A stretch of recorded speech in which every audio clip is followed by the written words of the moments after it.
Hermanas, verdaderamente es un gozo para todos, ¿verdad? Tener a este matrimonio que ha venido desde República Dominicana, mostrando ese amor que Dios ha puesto en ellos por esta iglesia local. Nosotros tenemos muchas cosas que aprender, muchas cosas. Dios nos ha permitido tener contacto con hermanos que tienen muchos años en la fe, que tienen iglesias que Dios está usando poderosamente y que ellos mismos han ido progresando. Entonces, la Biblia nos lleva a nosotros a aprender de eso. Hoy tenemos el privilegio, y ustedes tendrán el gran privilegio de tener a la esposa del pastor Gómez, a doña Fanny de Gómez, hablarles un poco de el ministerio de la mujer en la iglesia. Tomen notas y por favor, toda pregunta que tengan, háganla sin pena. Estamos aquí para aprender, debemos ser humildes y aprender de aquellos que Dios nos ha dado a nosotros para enseñarnos. Entonces aprovechen a la hermana, así como nosotros esperamos aprovechar también al pastor. Entonces aprovechemos este tiempo que vamos a tener. Entonces los dejo con la hermana Fanny de Gómez.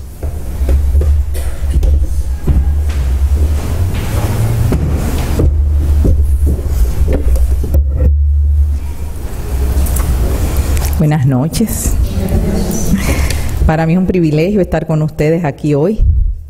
Ver un grupo de mujeres que, como yo siempre he dicho, que cuando me reúno con mujeres, juntarse con un grupo de mujeres que no ha doblado sus rodillas a Baal es un gran privilegio. O sea, el mundo como una decadencia tan grande, pero cada vez que uno se encuentra con 1, 2, 3, 5, es motivo de estímulo para nosotras seguir adelante y dar gracias a Dios porque nosotras pudiéramos estar en el mundo, ser parte de ese grupo que anda de espaldas a Dios, pero por su pura gracia y misericordia nosotros estamos aquí hoy, a pesar de un tránsito tan difícil, porque llegar aquí cuesta, pero qué bueno que el Señor nos trae. Antes de comenzar, yo quería, a mí me dio un poquito de calor, así que yo me voy a quitar esto. Yo quería decirles que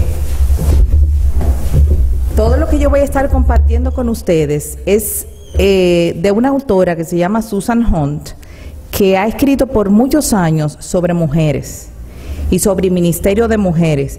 Y yo y muchas mujeres allá en República Dominicana hemos sido grandemente bendecidas y edificadas por toda la sabiduría que Dios ha dado a esta mujer para enseñarnos a nosotras las mujeres de qué sí las mujeres debemos hacer en la iglesia. Porque por muchos años yo fui enseñada lo que yo no debía hacer, lo que las mujeres no deben hacer en la iglesia.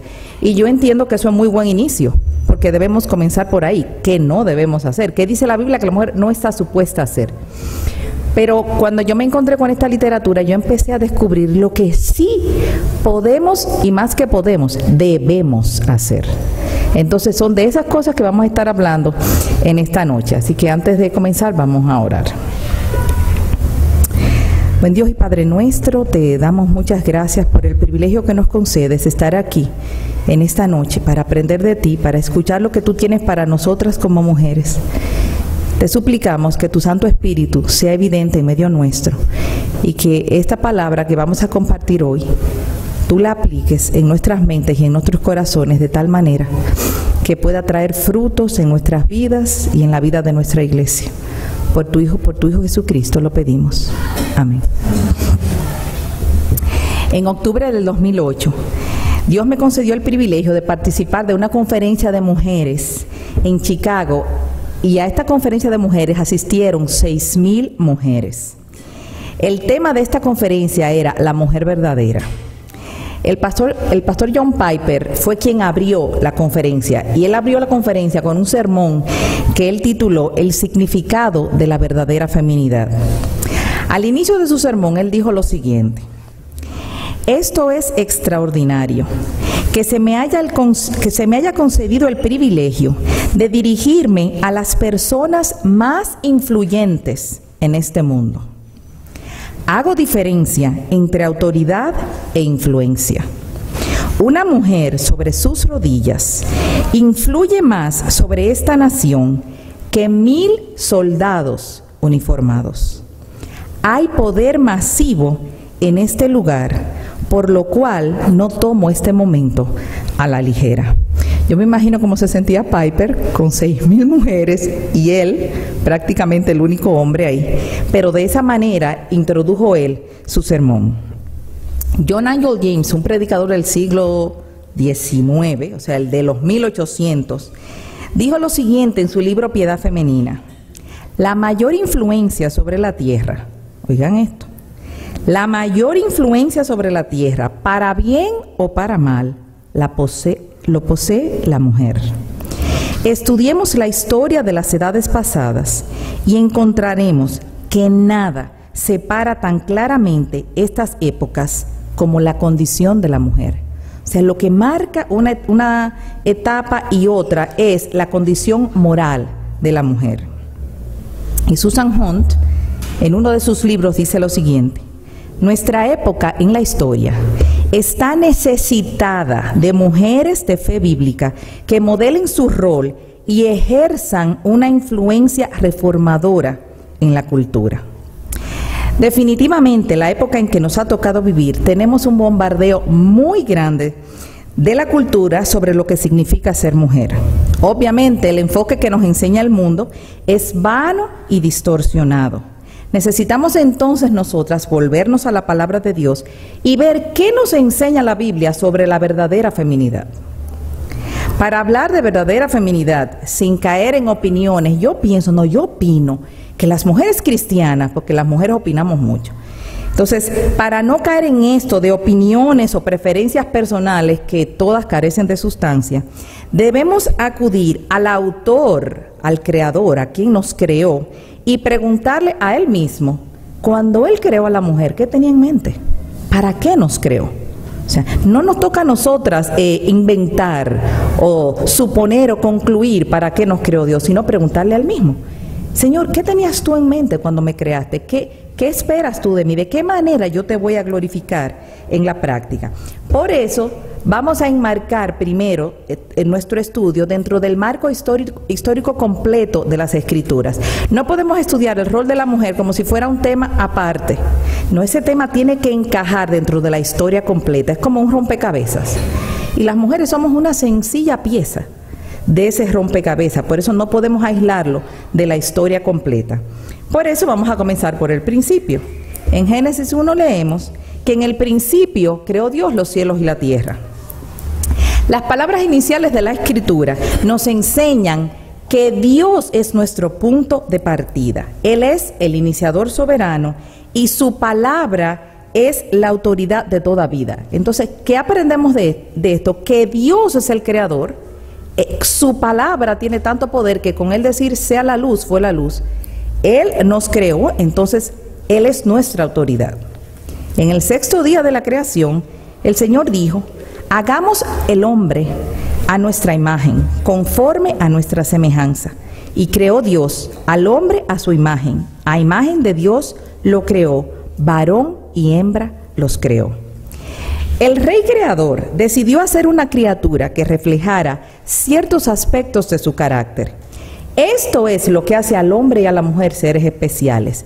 ¿Qué los hace diferente del resto de la creación? Que solo el hombre y la mujer, en ellos fue estampado la imagen de Dios. Eso es lo que le da dignidad al ser humano, tener la imagen de Dios estampada en su ser. Entonces, ¿cuál es nuestro propósito? Glorificarle a Él. Ya que Dios entonces es nuestro creador, ya que su palabra es nuestra autoridad, ya que nuestro propósito es vivir para su gloria, solamente a Él debemos preguntarle: ¿qué tenía tú en mente, Señor, cuando creaste a la mujer? Y ahí llegamos a Génesis 2:18, donde el Señor nos dice: y dijo Jehová Dios, no es bueno que el hombre esté solo, le haré ayuda idónea para él. Y aquí tenemos un poquito más de información de qué tenía Dios en mente cuando creó a la mujer. Aquí vemos a Dios como el iniciador soberano. Tanto el hombre como la mujer son su plan, su diseño. Dios creó al hombre primero. Y yo quiero que pongan atención en esto, porque en las Escrituras todo tiene una explicación, una razón de ser. El hecho de que Dios creara a Adán primero tiene un significado. ¿Y qué significa eso? En la Escritura, el primer lugar significa autoridad. Así que aunque vemos igualdad, el hombre y la mujer somos exactamente iguales a los ojos de Dios, iguales en dignidad. El hombre no es mejor que nosotras, ni nosotras mejor que el hombre. Somos iguales a los ojos de Dios, pero tenemos roles diferentes. Una cosa no elimina la otra. El hombre y la mujer eran iguales, pero les fueron asignados roles distintos, aunque igualmente valiosos. Esa es otra cosa, porque a veces aún en el mundo cristiano, se nos pone la idea de que la posición de autoridad del hombre es mejor que la posición de sumisión de la mujer. Eso no es verdad. Ambas cosas las diseñó Dios. Y todo lo que Él diseñó fue bueno en gran manera. En gran manera. O sea, que ambos, creados a la imagen de Dios, roles distintos, pero igualmente valiosos. En Gálatas 3:28 leemos que el apóstol Pablo dice: ya no hay judío ni griego, no hay esclavo ni libre, no hay varón ni mujer, porque todos vosotros sois uno en Cristo Jesús.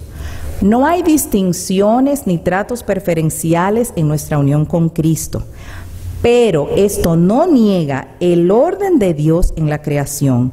Eso no niega la distinción de género.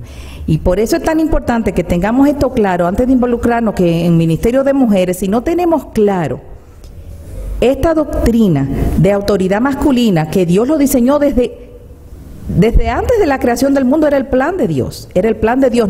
No es ni siquiera que la sumisión es una consecuencia de la caída. No, ese fue el plan de Dios desde el inicio. Y aquí le quiero leer una cita de un teólogo que se llama Wayne Grudem, hablando sobre esto de la igualdad, pero diferencia de roles del hombre y la mujer. Pongan atención porque es una cita buenísima. Dice Grudem: la igualdad y diferencia entre el hombre y la mujer reflejan la igualdad y diferencias en la Trinidad. Así como el Padre y el Hijo son iguales en cuanto a deidad y en todos sus atributos, pero distintos en cuanto a sus roles, así el hombre y la mujer son iguales en cuanto a sus personas y su valor, pero distintos en los roles que Dios le ha asignado. Así como Dios está eternamente sujeto a la autoridad de Dios el Padre, así planeó Dios que las esposas estén sujetas a la autoridad de sus esposos. Y oigan esta pregunta y procure responderla. Yo voy a dar un chancecito para que usted la responda. ¿Cuándo se inició la idea de autoridad y sumisión? ¿Cuándo se inició la idea de autoridad y sumisión? La idea de autoridad y sumisión no tiene inicio. Siempre ha existido en la naturaleza eterna del mismo Dios. Y en esta, que es la más básica de todas las relaciones de autoridad, la autoridad no está basada en dones y habilidades, pues el Padre, el Hijo y el Espíritu Santo son iguales en atributos y perfecciones. Simplemente está allí. La autoridad le pertenece al Padre, no porque Él es un líder más hábil, sino simplemente porque Él es el Padre. Ellos, la Trinidad, no difieren en ninguno de sus atributos, sino únicamente en cómo se relacionan el uno con el otro. Y esa relación es una relación de liderazgo y autoridad, por un lado, y de voluntaria, gozosa sumisión a esa autoridad por el otro. Entonces, si Dios el Padre y el Dios el Hijo tienen una relación, ¿es más importante Dios el Padre que Dios el Hijo? No.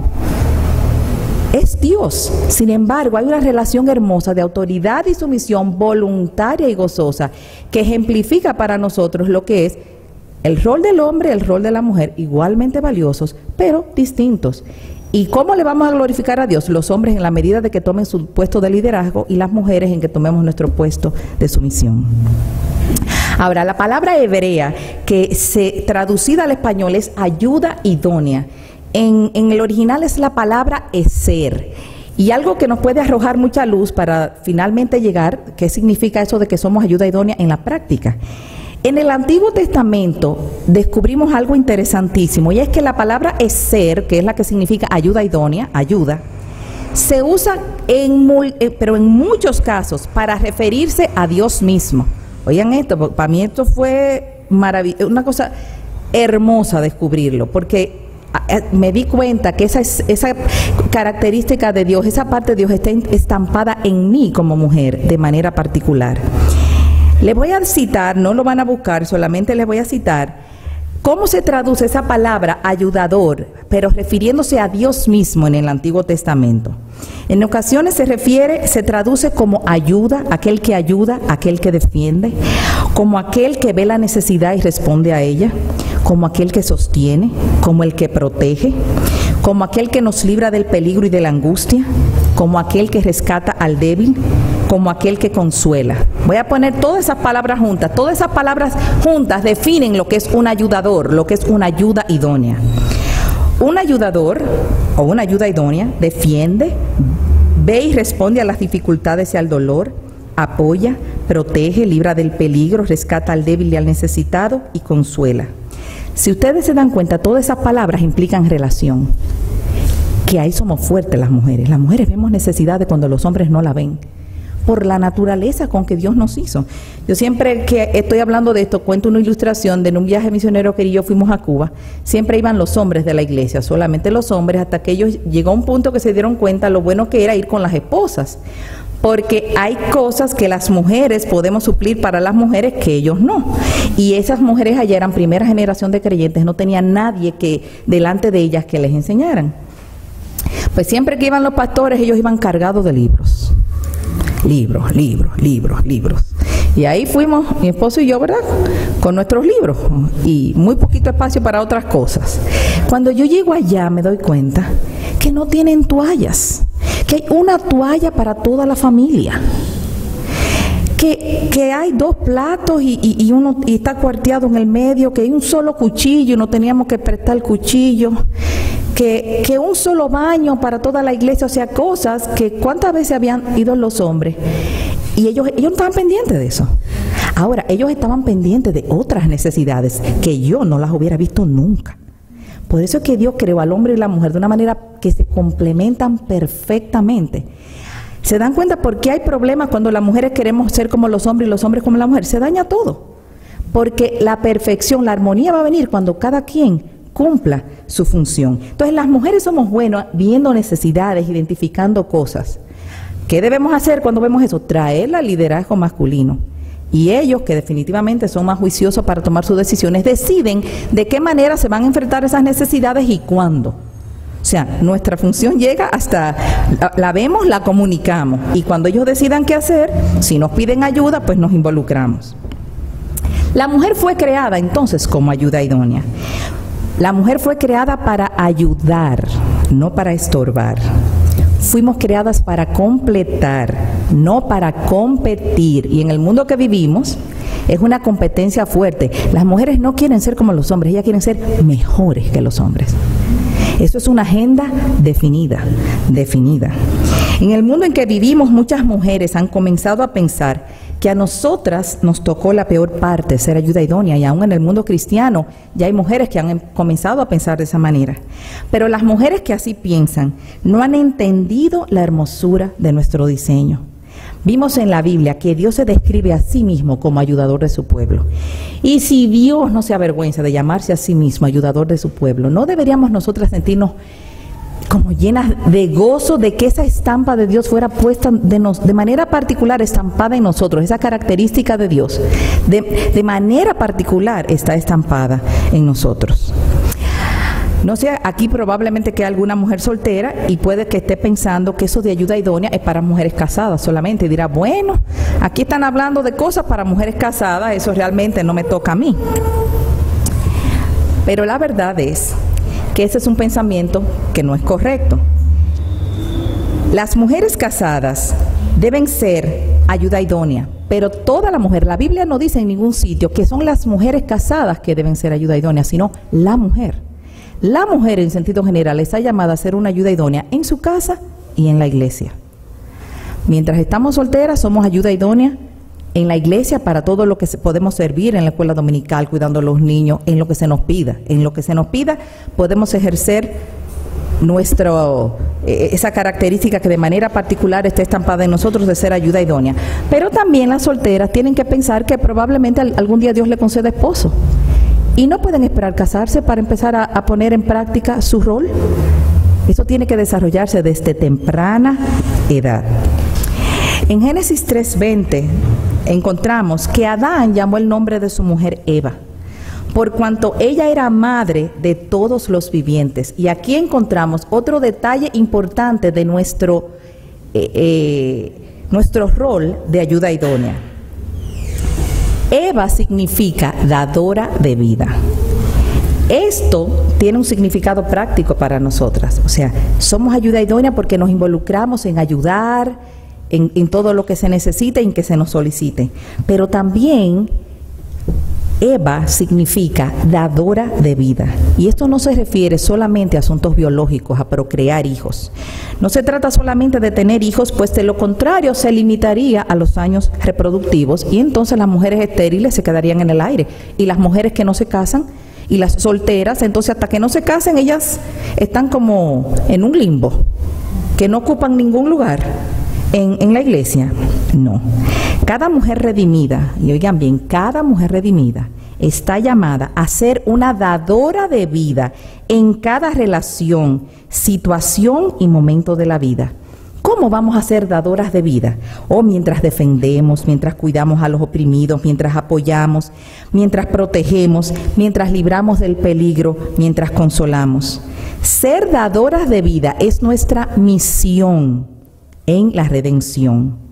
Es mediante la redención en Cristo que la habilidad de la mujer de ser y hacer aquello para cual ella fue creada es restaurada. Porque Dios nos creó para que fuéramos eso, pero por el pecado vino el problema y perdimos esa capacidad de cumplir con el rol para el que Dios nos creó. Pero en Cristo, la mujer redimida, esa capacidad es restaurada. Ahora, nadie más que una mujer cristiana está capacitada para decir al mundo lo que Dios tenía en mente cuando creó a la mujer.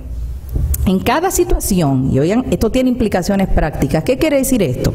Que en cada situación y en cada circunstancia de la vida, yo soy o dadora de vida o quitadora de vida. Yo doy o yo quito. O yo reflejo la gloria de Dios o yo reflejo mi propio egoísmo. Una de las dos. No hay término medio. Es únicamente la mujer redimida que está siendo transformada por el poder del Evangelio la que puede ser dadora de vida. Qué santo y grande privilegio el Señor nos ha dado. Podemos mostrarle al mundo lo que Dios dice acerca de la verdadera feminidad. Ahora, Dios nos ha dado un lugar y personas que nos van a equipar para poder desarrollar y cumplir ese rol que Él tenía para nosotras.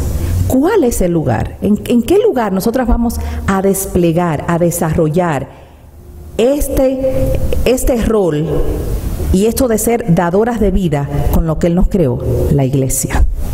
La iglesia es el lugar donde vamos a encontrar otras mujeres que nos van a entrenar y que nos van a enseñar a poner en práctica nuestro rol de ayuda idónea y de dadoras de vida.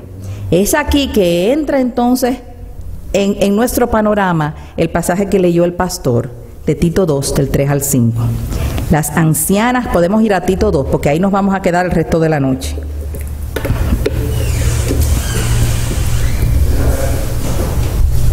Tito 2, del 3 al 5. Dice: las ancianas asimismo sean reverentes en su porte, no calumniadoras, no esclavas del vino, maestras del bien, que enseñen a las mujeres jóvenes a amar a sus maridos y a sus hijos, a ser prudentes, castas, cuidadosas de su casa, buenas, sujetas a sus maridos, para que la palabra de Dios no sea blasfemada. La liberación femenina parece que no es nada nuevo, pues Pablo manda a las ancianas que enseñen a las mujeres más jóvenes cuál debe ser su rol. Uno se acostumbra a leer las cosas, pero la verdad como que eso debería ser algo natural, que todas debiéramos saber cómo hacerlo. ¿Por qué piensan ustedes que Pablo tuvo que decirle a Timoteo que a las mujeres había que enseñarle hasta cómo amar a sus maridos, hasta cómo ser cuidadosa de sus hijos? Definitivamente el ambiente y lo que se respiraba en Creta parece que era algo muy parecido a lo que vivimos hoy en día. Es obvio que esta enseñanza debía ser llevada a cabo, tanto por ejemplo como por precepto. El hecho de que esto tuviera que ser enseñado nos dice la decadencia que había en esa sociedad. Al final del versículo 5 vemos la razón por la que Pablo le da a Timoteo ese mandamiento. Él le dice a las mujeres que enseñen a las más jóvenes cómo amar a sus esposos, cómo ser cuidadosa, hasta cómo ser cuidadosa de su casa. Había que enseñarle todo eso. ¿Y para qué? Al final del versículo dice, para que la palabra de Dios no sea blasfemada. En otras palabras, y oigan esto bien, porque esto debe llenarnos de temor, un temor reverente y a la vez un deseo de hacer la voluntad de Dios. La conducta de la mujer en la iglesia y fuera de ella tiene una relación directa con que el nombre de Dios sea blasfemado o glorificado. ¿Se acuerdan las citas que leímos al principio? Cómo la conducta de la mujer siempre ha marcado en todas las edades, ha sido un termómetro, un indicador de cómo está la moral de un pueblo. A la luz de todo lo que hemos dicho hasta ahora, entendemos el impacto que tendrían aquellas mujeres de Creta, que las mujeres cristianas, cuando empezaran a vivir vidas conforme a lo que Dios había establecido en su palabra. Como vemos en los versículos 5, 8 y 10 de ese mismo pasaje, se repite más o menos la misma expresión de diferentes maneras. Es como si le estuviera diciendo, hermanas, mujeres, vivan de tal manera que la palabra de Dios no sea blasfemada. Vivan de tal manera que el adversario no tenga nada malo que decir de ustedes. Vivan de tal manera que adornen la doctrina de nuestro Dios y Salvador. En otras palabras, vivan para la gloria de Dios. Yo quiero que pensemos en un momento. La manera en que yo vivo, yo puedo ser o un estorbo, o una vergüenza, o un adorno para el Evangelio. Las mujeres en una iglesia deben adornar el Evangelio con su conducta casta y respetuosa. Yo no sé ustedes, pero yo veo una gran similitud en el contexto histórico en el que se escribió este pasaje y nuestro contexto cultural hoy en día. Yo hablaba con Adriana y ella me decía más o menos cómo son las cosas en sentido general en Costa Rica y muy parecido allá. O sea, hay una decadencia y un deterioro muy grande en lo que es la mujer y su rol. Las formas en que se expresa el pecado en nuestros días y en cómo se expresaba en aquellos tiempos podrá diferir ligeramente, pero en sentido general vemos que la decadencia es exactamente la misma. Por otro lado, la condición de la mujer en nuestros días, al igual que en aquellos tiempos, va en franco deterioro. Nuestras mujeres también están necesitadas de ser enseñadas en lo que Dios espera de ellas. Se supone que eso no tendrían que enseñárnoslo, pero tenemos que enseñarlo. O sea, el bombardeo del mundo es tan grande que ya ni sabemos. A veces yo oigo aún en mis propias hijas que dicen expresiones y yo le digo, piensa en lo que dijiste. Porque hay una filosofía mundana y feminista detrás de esa expresión. Y ella dice, ajá. Y cuando lo analizamos juntas, sí, está ahí porque es sutil. Por eso nosotras las que vamos adelante tenemos que estar pendientes de las generaciones que vienen atrás para ayudarlas a pensar y a hablar bíblicamente. Donde quiera que vamos, hoy día en todas las iglesias nos encontramos con mujeres que anhelan tener una madre espiritual que les enseñe cómo ellas entonces han de comportarse en este mundo, porque lo que nos sale natural es lo que recibimos del mundo. Esto es un anhelo global. Muchas mujeres ni siquiera se dan cuenta de la soledad que ellas sienten y en la que viven, pero lo peor es que ellas no se dan cuenta que ellas lo que necesitan en su vida es una madre espiritual, es otra mujer que las enseñe cómo ellas deben conducirse en el pueblo de Dios. Ellas necesitan una mujer más vieja que ya va adelante, que sea un modelo para ellas. También pasa en muchas iglesias, como pasa en la iglesia de Cuba, por ejemplo. Los pastores y sus esposas son jóvenes, 30 y algo de años, o sea que, y son la primera generación de creyentes. Ellas no tienen otras mujeres que van delante a quien ver. Por eso para ellas es tan bueno cuando va alguien de otro sitio que ellas pueden preguntar, y aprender de ellas. O sea, necesitamos mujeres que vayan delante de nosotros. Ahora, muchas de ustedes estarán preguntándose, ok, ya tengo todo eso claro, pero ahora tengo la cabeza grande. O sea, ¿de qué manera vamos a practicar todo esto? Ahora tengo muchas preguntas. ¿Quiénes son las mujeres más viejas? ¿Quiénes son las más jóvenes? ¿Qué debo procurar yo? ¿Ser madre espiritual o ser hija? O sea, ¿en cuál categoría me ubico? ¿Qué es específicamente una relación de Tito II? O sea, ¿cómo se practica eso? ¿Quién está calificada para este llamado? ¿Por qué necesito yo relacionarme con otras mujeres de la iglesia? Son algunas de las preguntas que pueden surgir en nuestras cabezas. Estas preguntas todas son muy importantes, pero no podemos darle respuestas superficiales como y dar como si fuera una selección múltiple, A, B, C, no. Si no atamos nuestras mentes, nuestros corazones, nuestras conciencias a principios de la palabra de Dios, vamos a empezar a hacer muchas cosas, pero a las 3 semanas, al mes, cuando empiezan las dificultades, porque somos humanas, el pecado remanente es a nosotros, y va a haber dificultades. En la iglesia hay dificultades. ¿Por qué? Porque está compuesta de gente pecadora. Entonces, si nuestra mente no está atada al principio, cuando vengan las dificultades, vamos a tirar la toalla y nos vamos a quedar toditas sentadas de nuevo y nadie va a hacer nada y no vamos a aprender una de la otra. Por eso es importante que contemplemos el escenario en el que está este mandamiento de Tito II, a la vez que escudriñemos el pasaje para ver entonces de qué manera vamos a practicar eso ya en el día a día en nuestra iglesia. Lo primero que vamos a ver es que este pasaje de Tito II no aparece así en la Biblia como en el vacío, como que de repente ahora están hablando de las mujeres.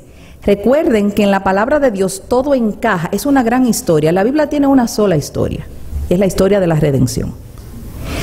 Todos los temas que hay en la Biblia encajan perfectamente dentro del gran tema que es la historia de la redención. Entonces tenemos que ver cómo es que encajamos nosotras en esa gran historia, cómo se conecta, para que entonces nos involucremos en nuestra misión y en nuestro rol, con todo nuestro corazón, buscando la ayuda y la asistencia del Señor y ancladas en principios firmes, para cuando empiecen las dificultades, eso no nos va a detener, sino que nos va a ayudar a enderezar nuestros pasos y a seguir hacia adelante.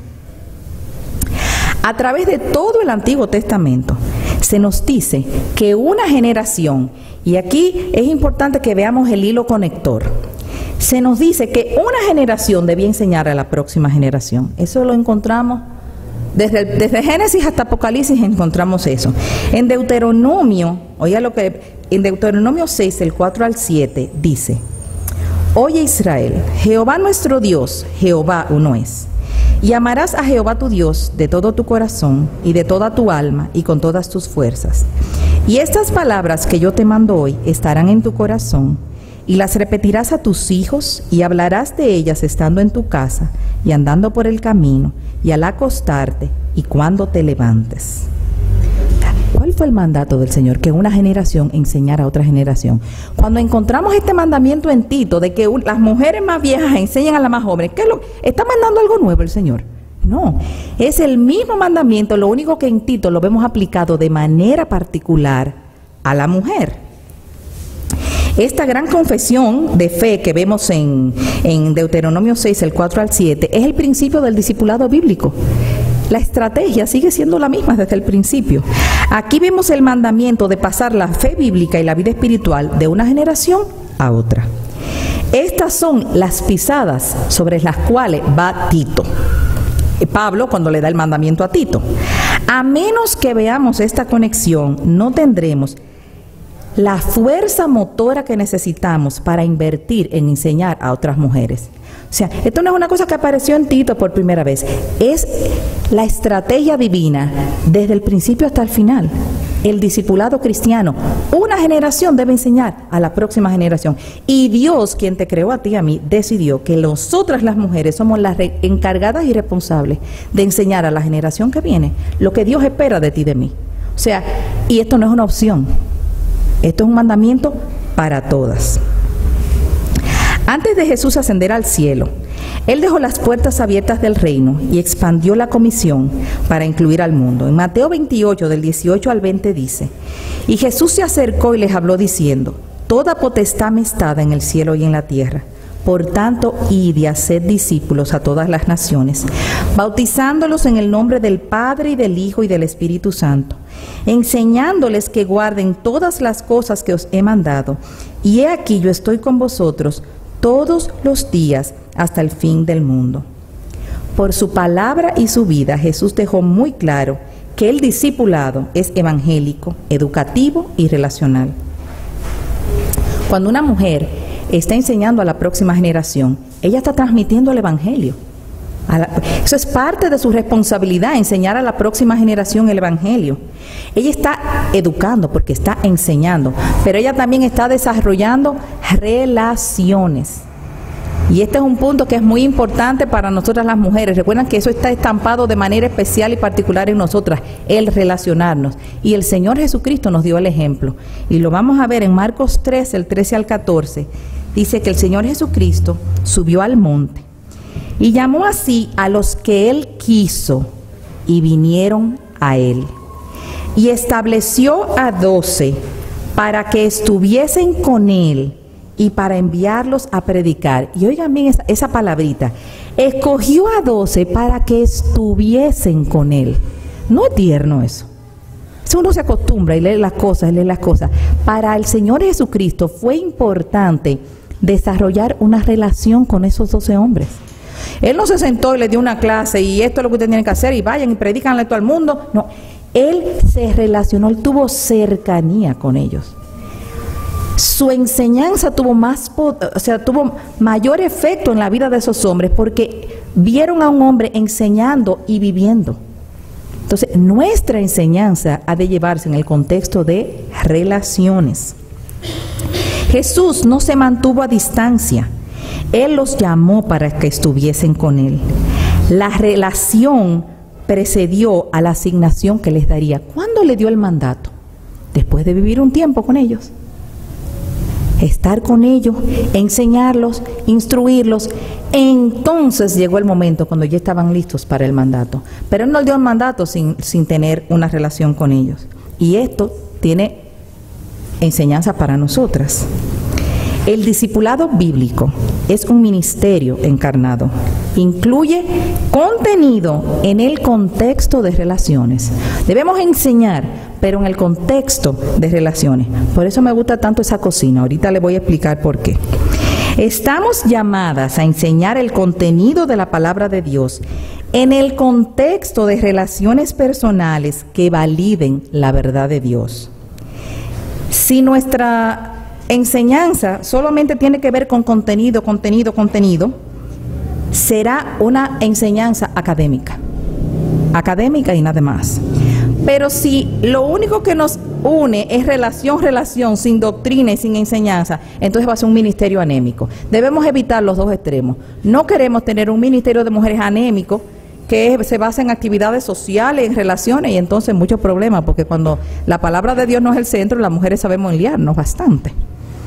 Y ahorita lo que parecía algo muy bonito resulta que es un problema. Entonces, es un ministerio anémico. Pero si es un ministerio que lo único hoy nos reunimos y una enseñanza y todo el mundo para su casa, eso es un ministerio académico. Tiene que haber relación. Y nada mejor para relacionarse mujeres que una cocina. Yo pienso que un estudio bíblico, yo quisiera que mi iglesia tuviera un salón como ese. ¿Qué lugar más acogedor para un grupo de mujeres sentarse, estudiar y luego practicar algo de cocina? O sea, donde se desarrolla la relación entre nosotras. El discipulado bíblico significa que debemos instruir e ilustrar, debemos educar y dar ejemplo. Nosotras somos las que le vamos a decir a la nueva generación, mientras caminamos, mientras cocinamos, mientras preparamos un almuerzo, viviendo y relacionándonos unas con otras, vamos a aprender una de las otras. Y déjenme decirle, esto es una cosa de doble vía. Las viejas aprendemos de las jóvenes y las jóvenes de las viejas. En este caso, yo entro en el paquete de las viejitas y yo estoy con Adriana ahora. Adriana entra en la categoría de las jóvenes. Yo le llevo casi 2 generaciones. Yo he aprendido muchísimo con ella esta semana. verla cómo se desenvuelve en su casa. O sea, yo he sido bendecida y estimulada grandemente viéndola a ella. Por eso es tan importante relacionarse en un contexto algo más que sentarse aquí en la iglesia. O sea, es visitarnos de vez en cuando, hacer actividades en un contexto como ese que nos da un ambiente de hogar o en nuestras propias casas. La gran comisión que corre por todas las escrituras debe motivarnos a pasar el legado de la feminidad bíblica a la próxima generación. Y Tito 2 nos da la estrategia para lograr dicha tarea. Vamos entonces al versículo 1. Vamos ahora al pasaje, versículo por versículo, y luego veremos las implicaciones prácticas. El versículo 1 dice: pero en cuanto a ti, recuerden que esto es una carta que Pablo le escribe a Tito. Tito, un pastor de una iglesia en un sitio un poquito difícil, como ya vimos más o menos las características de la ciudad donde él vivía, y le está dando instrucciones de cómo deben desarrollarse las cosas en la iglesia. Y lo primero que le dice: pero en cuanto a ti, enseña la buena doctrina. Ahí hay una enseñanza. Esta instrucción fue dada a Tito, pastor de la iglesia. El ministerio de las ancianas a las más jóvenes debe tomar lugar en el contexto de la predicación sana de la palabra. ¿Quién trae esa enseñanza y esa predicación? Los pastores de la iglesia. Las relaciones interpersonales deben crecer en el terreno de la sana doctrina y bajo la vigilancia de la autoridad eclesiástica. En otras palabras, cualquier cosa que hagamos las mujeres, que hagan las mujeres en una iglesia, debe ser primero traída a sus pastores, aprobada por ellos, y todo cuanto hagamos debe estar dentro del contexto de la sana doctrina que ellos nos enseñan desde el púlpito. O sea, para eso Dios los puso a ellos, esa es su responsabilidad, y nosotros tenemos que seguir esa guía y esa dirección. La sana doctrina es lo que define el propósito de nuestras relaciones. Las relaciones entre nosotras las mujeres pueden tornarse muy engañosas.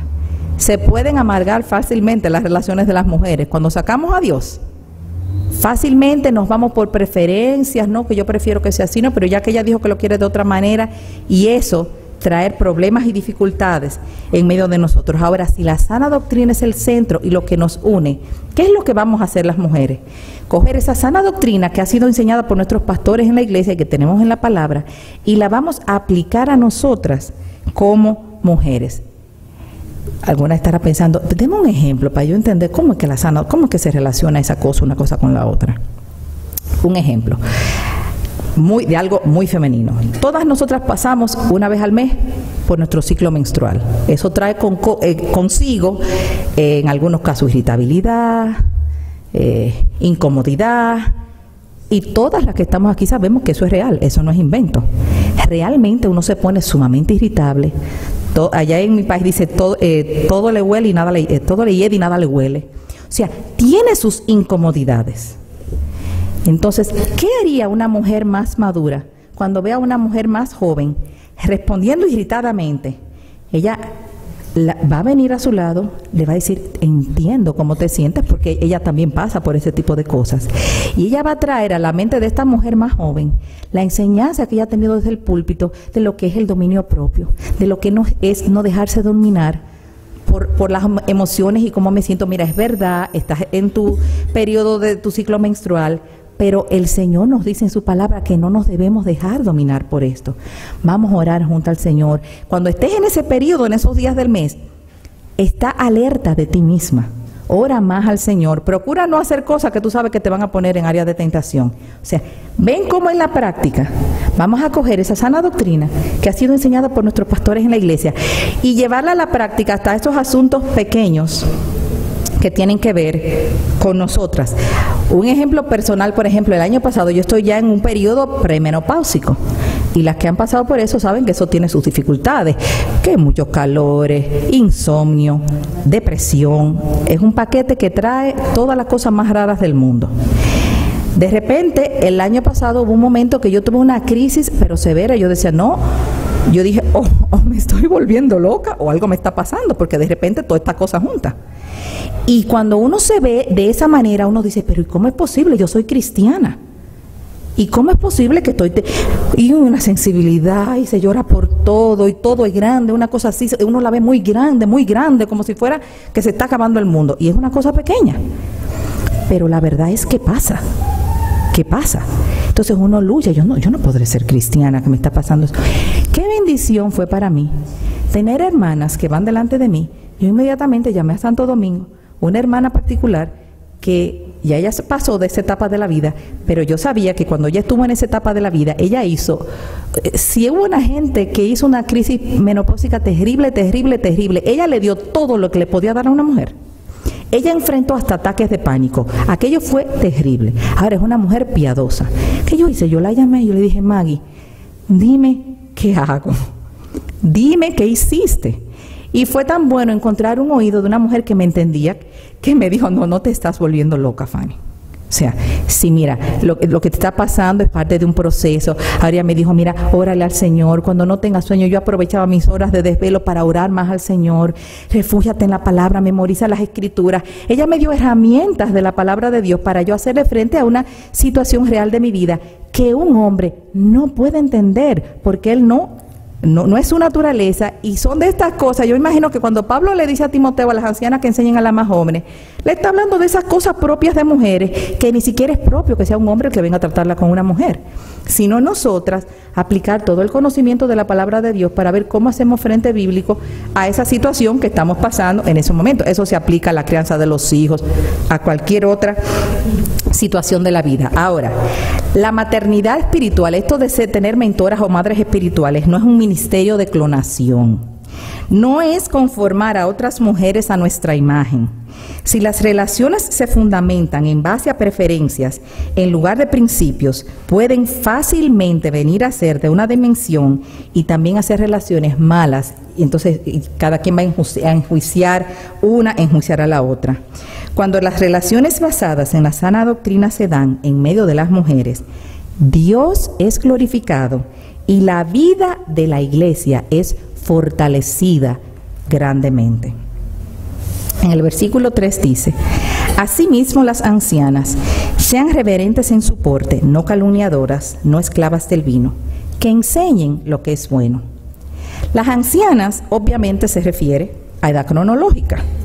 Vivir por algunas décadas da una perspectiva madura que las más jóvenes necesitan. Y todas las que estamos aquí, yo estoy llegando pronto a los 50, en un año y pico ya llego a 50, pero todas las que estamos aquí de 50 para allá, entendemos que cuando uno como que va llegando a los 50, ya hay una perspectiva de la vida que es diferente. Ya hay cosas que uno dice, oye, por lo que me turbaba yo. O sea, ya uno entiende que hay otras cosas que son más importantes.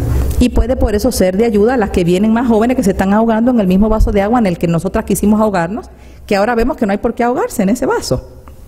Entonces eso da como cierta madurez a la mujer para involucrarse trabajando con las más jóvenes. De todas formas, no se da aquí en la Biblia una edad específica, o sea que eso de los 50, bórrenlo. La madurez espiritual y las experiencias de la vida son también parte de una mezcla.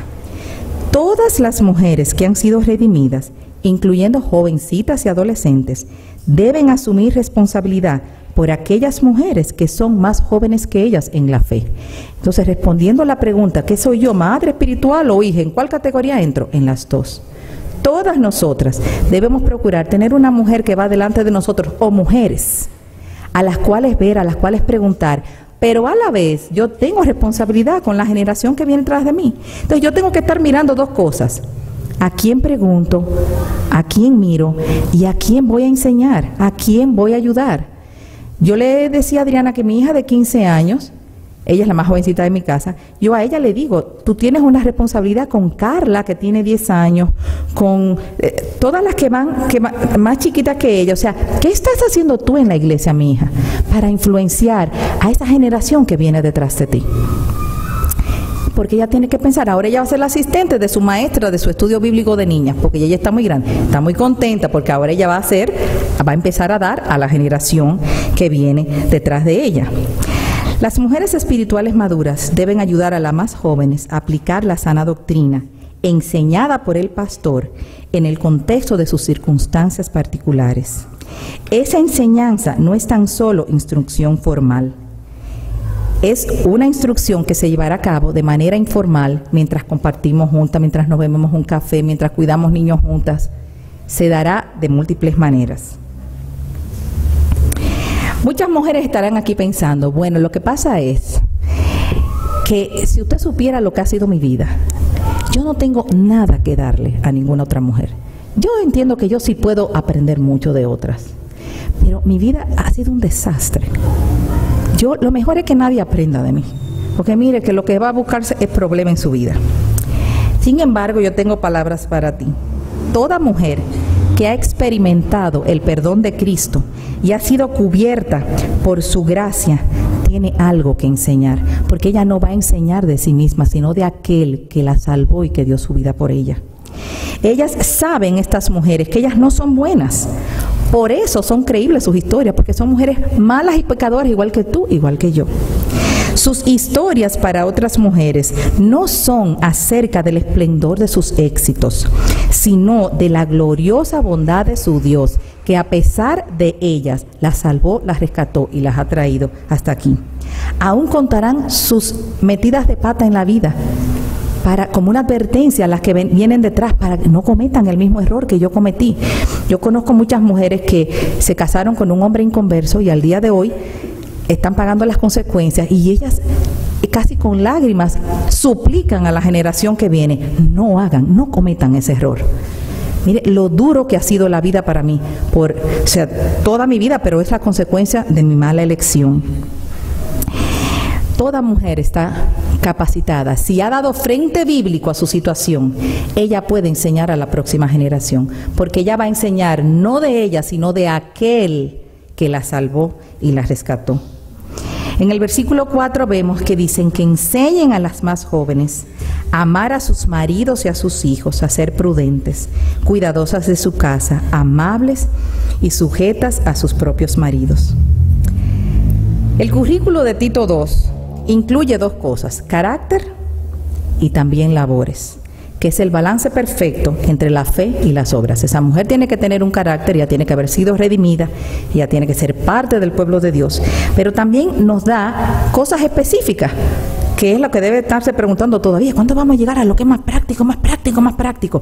Para llegar a eso tenemos que tener fundamento, porque si no nos volvemos mucha espuma y poco chocolate. Se usa ese refrán aquí.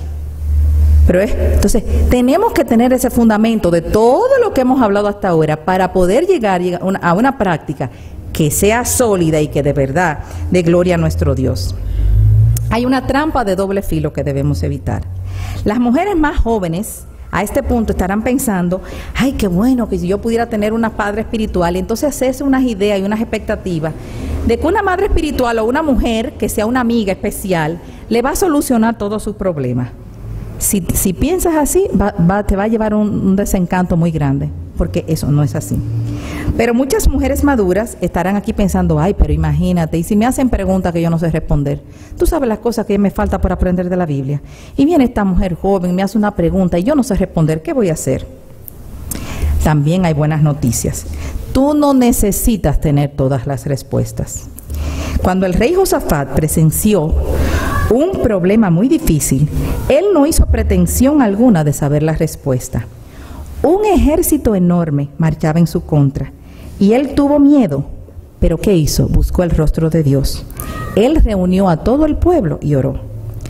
Tal como hizo Josafat, sin defendernos, podemos decirle a aquella mujer: mira, la verdad que yo no sé lo que tú debes hacer en eso, pero yo sí te prometo una cosa, ven, yo voy a estar orando por ti, y ahora mismo ven, vamos a orar, vamos a pedir la dirección del Señor, vamos a buscar su guía y su dirección, y dependiendo de lo que sea, es nuestra responsabilidad diciendo: mira, sería bueno que hagas una cita con el pastor, y aún involucrarnos con ellas mismas. Mira, si tú quieres, yo misma puedo llamar y hacer la cita, porque pienso que lo que te está aconteciendo tú necesitas la ayuda y ya la dirección de uno de los pastores. O sea, eso hace una mujer que está enseñando a una mujer que va detrás de ella. El versículo 4 dice: ¿para qué debemos hacer esto? Para que la palabra de Dios no sea blasfemada. La palabra que se traduce como blasfemada también puede ser traducida como difamada. Las relaciones expresadas en Tito 2 validarán el Evangelio ante el mundo, pero no debemos romantizar estas relaciones. La vida en comunidad a menudo puede ser un poco complicada y nos forzará con frecuencia a ir a la cruz de Cristo para buscar su gracia. Y le contaba a Adriana, lo que pasa es que tengo 3 días hablando con Adriana, esta mañana de una actividad que recientemente hicimos las mujeres de la iglesia. Una conferencista muy buena fue y dio una conferencia para mujeres. No todas las mujeres de la iglesia pudieron ir. Compramos los videos y decidimos que buena oportunidad, lo estamos proyectando en la iglesia. Las mujeres que no fueron están beneficiándose, pero se nos ocurrió que podía ser una buena oportunidad para invitar en conversas. Entonces, todo el mundo debe llevar mínimo una visita en conversa. Entonces, ha sido una bendición. Vienen 50 y 60 mujeres, se han reunido para ver los videos. Entonces, ¿qué hacemos después de la conferencia? Tenemos una merienda, que si tuviéramos una cocina, eso sería excelente. Pues que vemos la conferencia, pasamos como al salón de al lado y compartimos una merienda. ¿Cómo hacemos esa merienda? Todas las mujeres se involucran, porque es responsabilidad de todas. Entonces, cada una lleva 24 sándwichitos, que son 7 sándwiches. Usted hace 7 sándwiches, los parte en triangulitos. Entonces, todo el mundo colabora, porque es responsabilidad de todos. Entonces, ya usted sabe, esa mesa se ve preciosa. Una hermana es encargada de llevar los manteles. Otra es la llevada de decorar la mesa. Ella vino con unas matas de orquídeas en un tarrón muy lindo. Aquello parecía bellísimo y nadie trabajó mucho. Cada quien hizo un poquito. Y salió todo ese evento. Ahora, ¿qué testimonio fue eso para todas esas visitas que estaban ahí con nosotras? Ellas estaban impresionadas. El evangelio comunica, cuando las mujeres hacen lo que tienen que hacer, eso comunica el evangelio al mundo. Una de mis compañeras de trabajo en conversa que vino, ella estaba impresionada, ella me dijo, ay, pero yo estoy impresionada. Y me dice, ¿y estos sándwichitos quién lo hizo? Y yo no sé, yo sé que aquellos los hice yo, pero después cada quien hizo algo, o sea, esto es una fiesta. Dice, ay, pero ustedes son maravillosas, ay, pero, o sea, ella estaba como casi en el cielo. Yo le dije, mira, no todo es perfecto aquí. También tenemos problemas entre nosotras, pero lo que nos une es tan fuerte que va por encima de nuestras diferencias y nuestras dificultades. Todo esto que tú ves es producto de la gracia de Dios, no de nosotras en sí mismas. ¿Ven cómo el evangelio es proclamado y el nombre de Dios es glorificado? No porque nosotras somos buenas ni la gran pieza, somos malas y tenemos pecados remanentes, pero a pesar de nosotras el Señor se glorifica. Las relaciones de maternidad espiritual vienen en todas formas y tamaños. No existe la fórmula perfecta.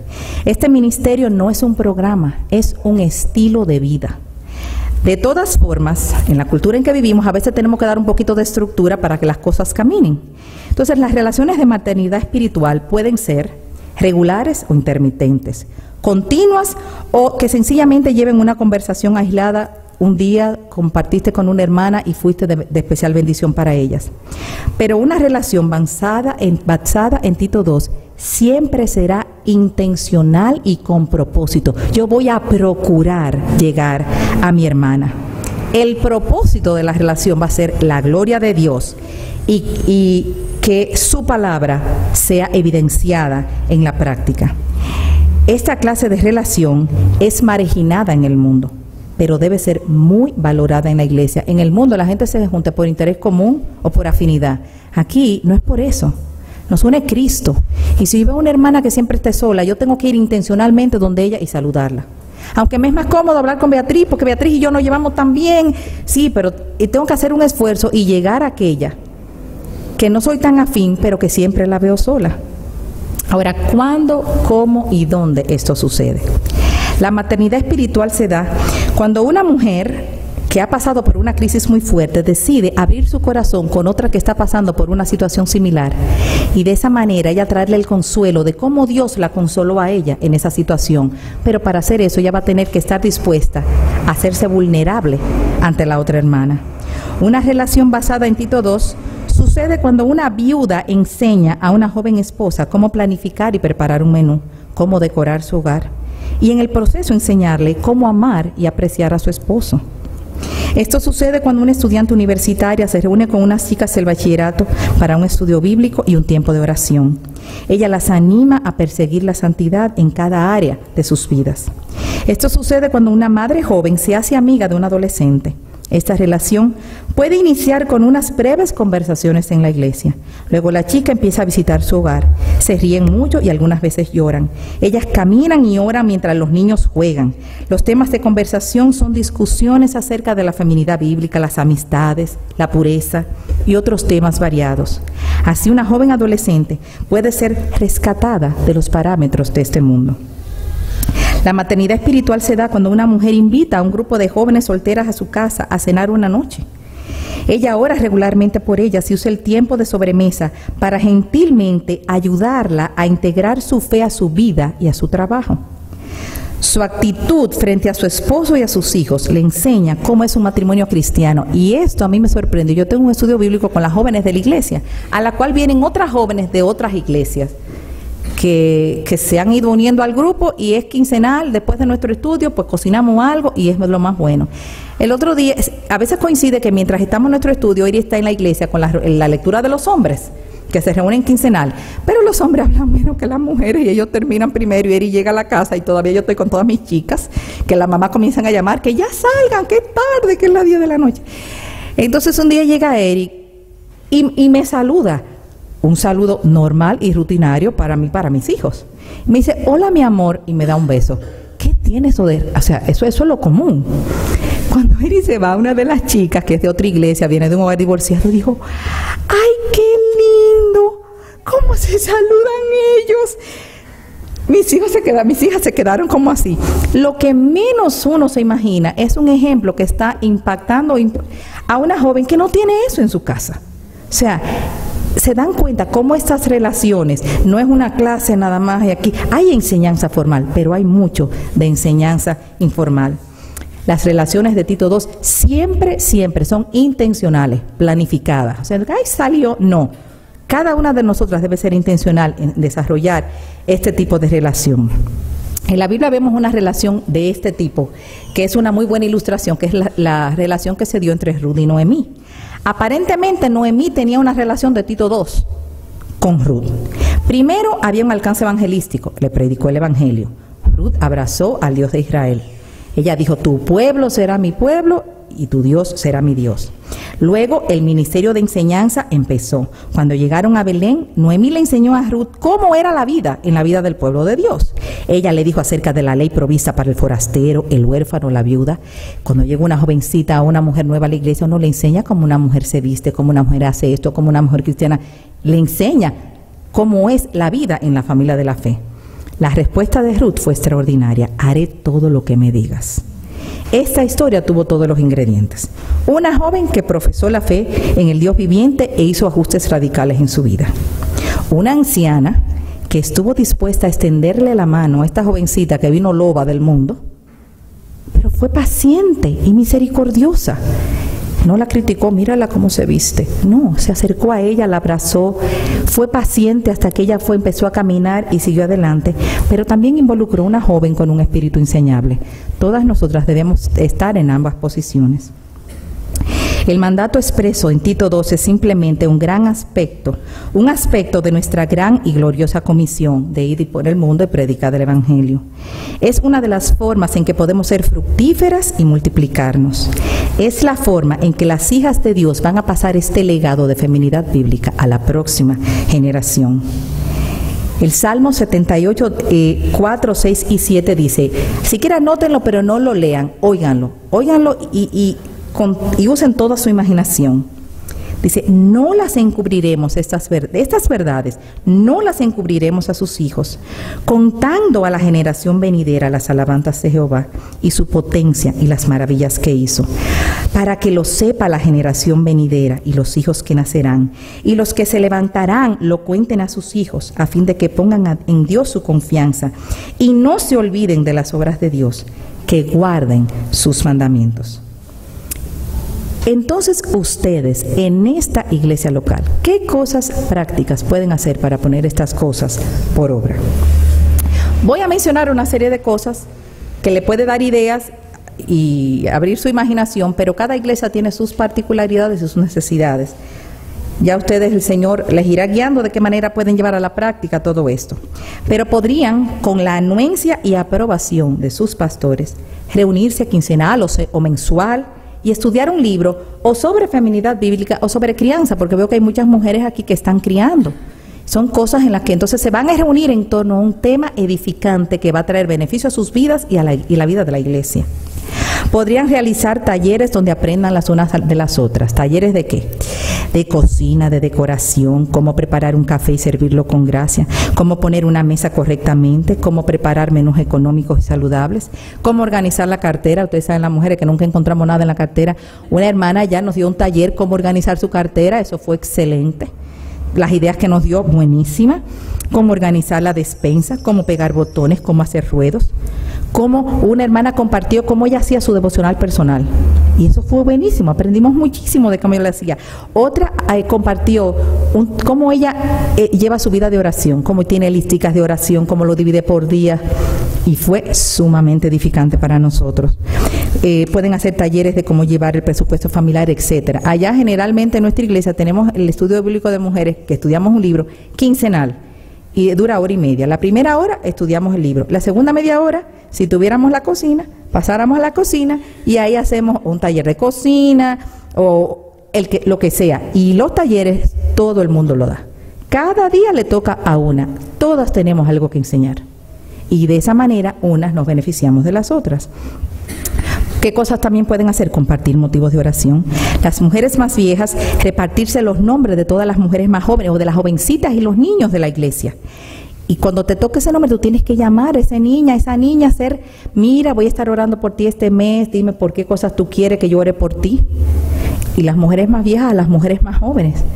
Y una llamadita semanal, ¿cómo está? ¿Cómo te va con los niños? Estoy orando. Lo que me pediste que orara la semana pasada, cuéntame cómo te fue. Empiezan a desarrollarse relaciones provechosas donde Dios y su palabra es el centro.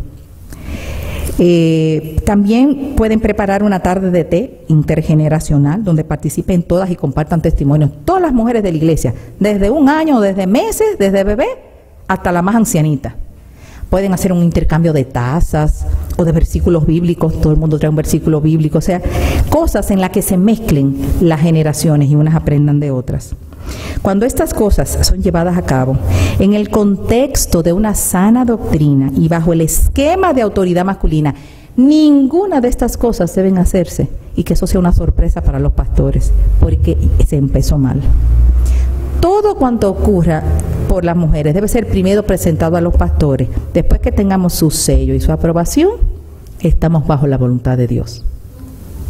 Porque a veces a las mujeres se nos ocurren brillantes ideas que cuando los pastores la oyen no le parecen tan brillantes. Entonces Dios muestra su voluntad a través de ellos. Entonces esa se guarda. En otra oportunidad que el Señor nos conceda, ya estoy pensando yo que voy a tener algún día otra oportunidad, hablaremos de cómo desarrollar propiamente un ministerio de mujeres y cómo se relaciona el ministerio de mujeres con el oficio diaconal de la iglesia, porque las mujeres pueden ser un brazo de apoyo grande para los diáconos. Pero por ahora, que ya voy a terminar, quiero traer una nota de advertencia. Noten que en ningún momento hemos leído en las Escrituras que este llamado es para las esposas de los pastores. Es más bien un llamado para todas las mujeres de la iglesia. En casi todas las iglesias existe la tendencia a pensar que la esposa del pastor debe ser encargada de todas estas cosas. Y esta enseñanza no la encontramos en las Escrituras. Ella, al igual que todas las demás mujeres, deberá involucrarse conforme a los dones y talentos que Dios le ha dado y también conforme a la estación de la vida en que ella esté viviendo. Si ella está criando niños pequeños, su esposo y sus hijos son su prioridad y esto ocupará casi todo su tiempo. Son las mujeres que ya salieron de esa etapa de la vida las que podrán tener más tiempo para involucrarse en algunas de estas cosas, y son ustedes las que ya salieron de esa etapa, las que deben ver esas mujeres que están criando en la iglesia, y si están ahí las esposas de los pastores, ellas también son responsabilidad de ustedes de proteger a esas mujeres. No cargar a esas mujeres con cosas que tengan que descuidar lo primordial de ellas, que es su esposo y sus hijos.